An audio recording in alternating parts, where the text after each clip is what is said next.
Today, in this lecture, I'm going to share you guys certain tips related to true, false and not given, which might definitely help you guys to overcome the problem of when to write down false and not given.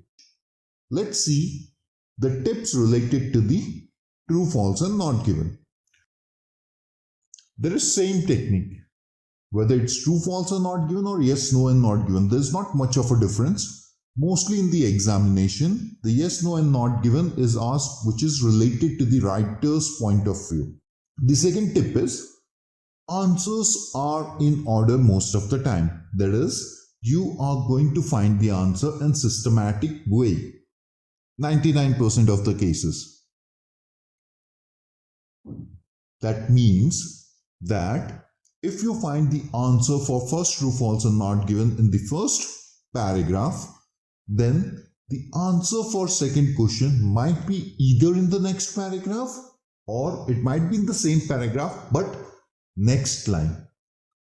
Got my point? So if suppose in the first paragraph, if you find the first answer in the fourth line, the next question you might find the answer either in the fifth line or the next body paragraph. Okay, so you need to be very clear about it. Now the most important tip is read the question properly and try to understand it. Don't press the panic button in the examination, because if you do not understand the question, then we are definitely perplexed what to find in the passage. Now many students come to me and they say, sir, I am from commerce stream and passages related to the science background, right, are quite tough, difficult to understand. I just tell them one thing, passage might be difficult. It's perfectly fine even if you do not understand 70% of the passage. But the most important thing is to understand the question. Because understanding the question will help you to scan, that is to locate your answers in the passage. Right? We just need to read few lines and based on that we need to understand it. Now, even if there are certain technical terms or even if the language is quite complex, we are unable to understand it, it's perfectly fine. Even if you understand 25 to 30% of the passage, we are good enough to score above 34 in the reading module. And this is not the statement that, I'm making up in the air.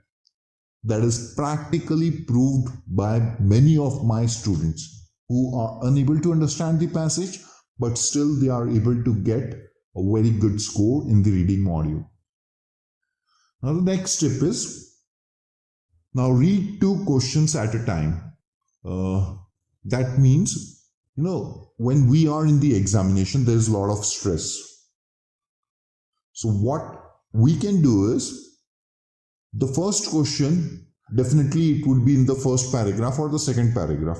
But sometimes we might find the answer related to the first question, that is in the 5th body paragraph. And by the time we have read this for all the 4 body paragraph, we would be under tremendous pressure. Either I am unable to understand the paragraph or I am unable to find the answers, and you will definitely doubt your abilities in the examination. Now what will happen is, if you read 2 questions at a time, that is the answer for first one might be not given, then the answer for second one, we can say that, okay, first one might be not given. If the second one we find out the answer in the second body paragraph and it's false. So that means either we have missed out the first one or it's not given. So it's that simple. So the second question actually is like a signposting for us. If we found the answer for this, maybe we have missed the first question or the answer is not given. Keep things simple. The exam is going to be very easy. If you are under a lot of stress, then the situation would be quite tricky in the exam. The 5th tip is, you must match the meaning of the sentence, not the keywords. Now there are many students who come, so everything, whatever is there in the sentence, it's there in the paragraph, right? So why not it's true? See, the thing is, even a single word can change the whole meaning of the sentence. Let me give you guys an example. If you want to participate in Bollywood movies, you need to give your audition via digital link. After this first audition, then you need to physically present and give the rest of the auditions.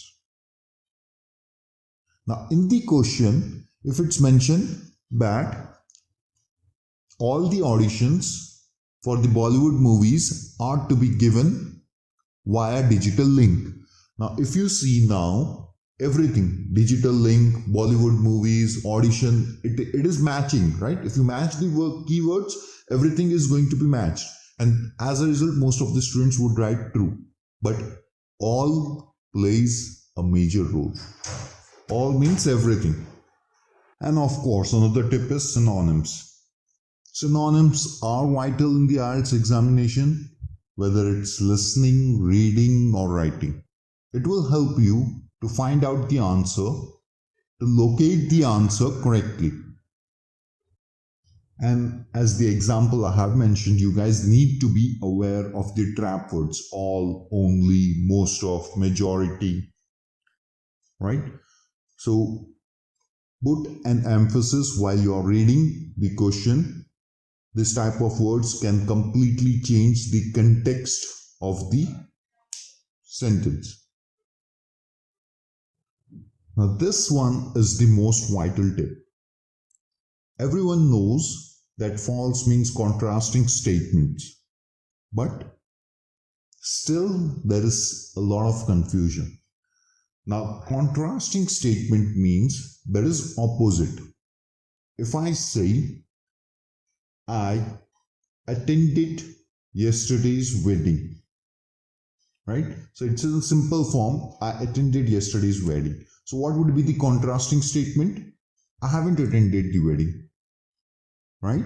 So if you add not or no, that is negative, to this statement in the question, you will definitely know what to find and whether you should write false or not given.